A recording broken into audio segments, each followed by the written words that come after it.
సంబంధించి ఈరోజు మక్తల్ ప్రాంతంకి రావడం జరిగింది. వచ్చినాక మనం ప్రొసెషన్ రూట్ అట్లాగే కొన్ని విగ్రహాలు కూడా పర్సనల్గా వెళ్ళి చూడడం జరిగింది. మాతో పాటు మా సిఐ, తర్వాత ఎస్ఐ, లోకల్ పోలీస్ సిబ్బంది, గణేష్ ఉత్సవ్ కమిటీ మెంబర్స్ అందరూ వెళ్ళి విజిట్ చేశాము. రూట్ మొత్తం కూడా విజిట్ చేసి తర్వాత చిరువిగా నిమజ్జనం ప్లేస్కి కూడా వచ్చేసాము. ఇక్కడ ఇవన్నీ ఏర్పాట్లు, తర్వాత cleanliness, sanitation as well as lighting అవన్నీ ఏర్పాట్లు జరుగుతుంది. దాని సంబంధించి కలెక్టర్ మేడం ఆధారంలో పీస్ కమిటీ మీటింగ్లో కూడా ఇన్స్ట్రక్షన్స్ ఇవ్వడం జరిగింది ఇంతకుముందే. అట్లాగే రూట్స్లో కూడా ఏదైతే గుంతలు ఉన్నాయో అవన్నీ కూడా వర్క్ జరుగుతున్నది. ఏమైనా ఉంటే అది కూడా మనం తెప్పించి పోలీస్ కోఆర్డినేట్ చేస్తూ, వేరే డిపార్ట్మెంట్తో కోఆర్డినేట్ చేస్తూ అన్నీ చేస్తున్నారు.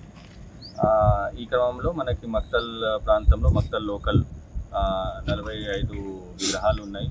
ఇప్పటికీ ప్లానింగ్ ఏంటంటే 11th డే లేచిన తర్వాత 12th డే నిమజ్జనం జరుగుతుంది. ఆ విధంగానే పోలీస్ వ్యవస్థ కూడా, ఫోర్స్ కూడా మనం ఇక్కడ అన్ని ఏర్పాట్లు, బందోబస్తు ఏర్పాటు చేయడం జరుగుతుంది.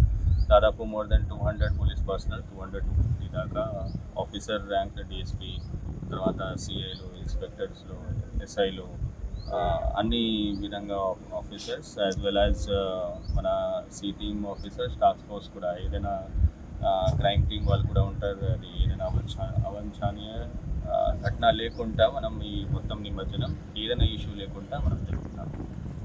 దానిలో మీ అందరి సహకారం కావాలి. మీ సహకారంతో ఈ ఫెస్టివల్ మనం బాగా ఘనంగా మంచిగా మనం జరుపుతాం. Thank you.